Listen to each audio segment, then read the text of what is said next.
All right, we're on the horn with JP Ricciardi right now. If you don't know JP, he is the host of the podcast, The Brushback. You can get it anywhere you listen to podcasts. He has been in baseball at every level as a player, a coach, a scout, a general manager, a lot of front office work. And JP, correct me if I'm wrong, you're also part of the Worcester Red Sox broadcast. Is that correct? Yeah, I've been doing some games for Nesson and Nesson Plus for the AAA team, and it's been a lot of fun. I want to ask you about the Boston Red Sox right now and owner John Henry. Sure. I don't know if you saw his comment in an interview with the Financial Times, but he basically said that fans shouldn't expect to compete for a championship or shouldn't expect their team to compete for a championship every year, and that teams only have a 1 in 20 or 1 in 30 chance of winning it all.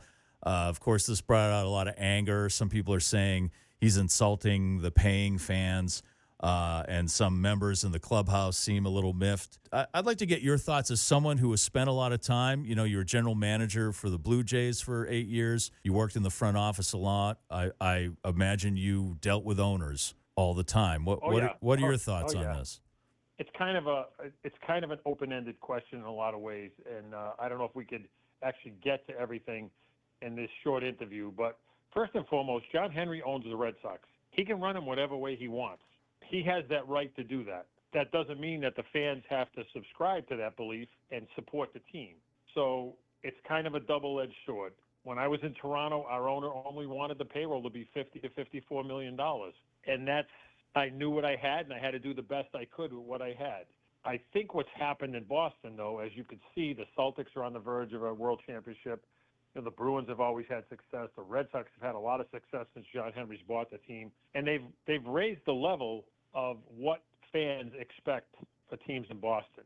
So while I don't agree with some of the comments, I think the fans are so used to winning in Boston that it's a hard comment for them to get their heads around. Mm. And I do agree with John that, listen, only one in those 30 teams is going to make it.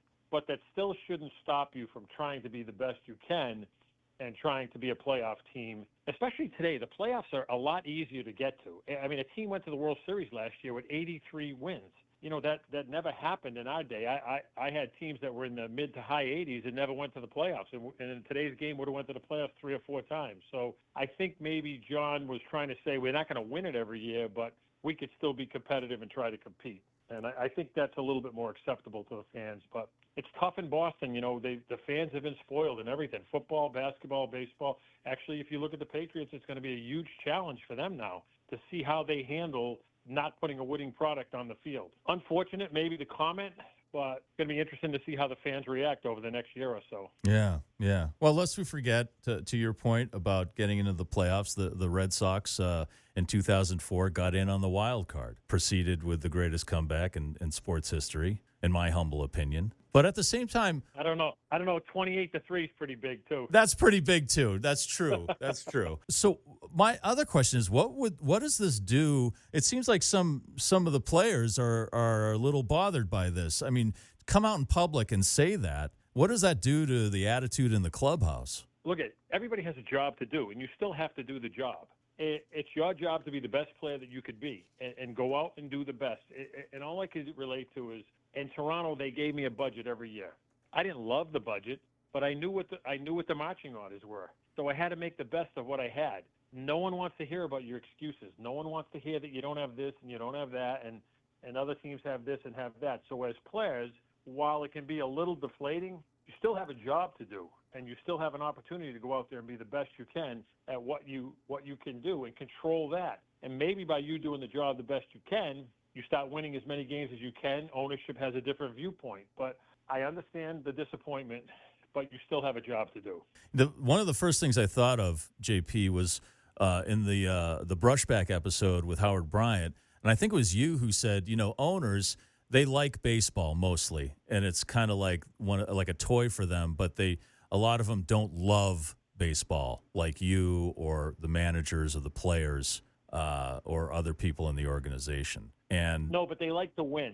Yes. They like to win, and when they do win, all of a sudden everybody comes out of the woodwork. And what I don't understand is this is all across sports.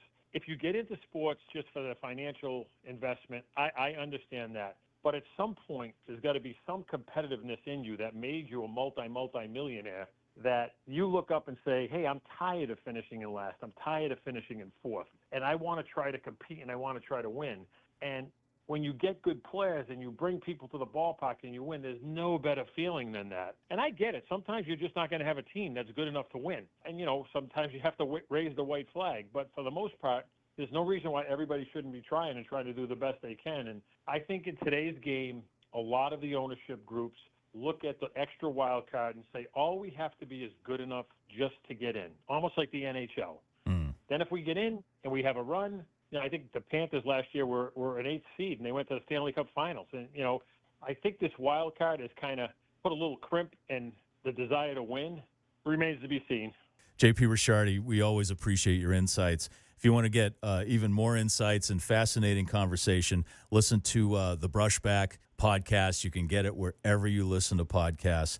I'm sorry, I forgot the name of the gentleman you have in the latest one. He's an agent, or formerly was an agent. Oh, yeah, Jeff Berry, actually a Central Mass native who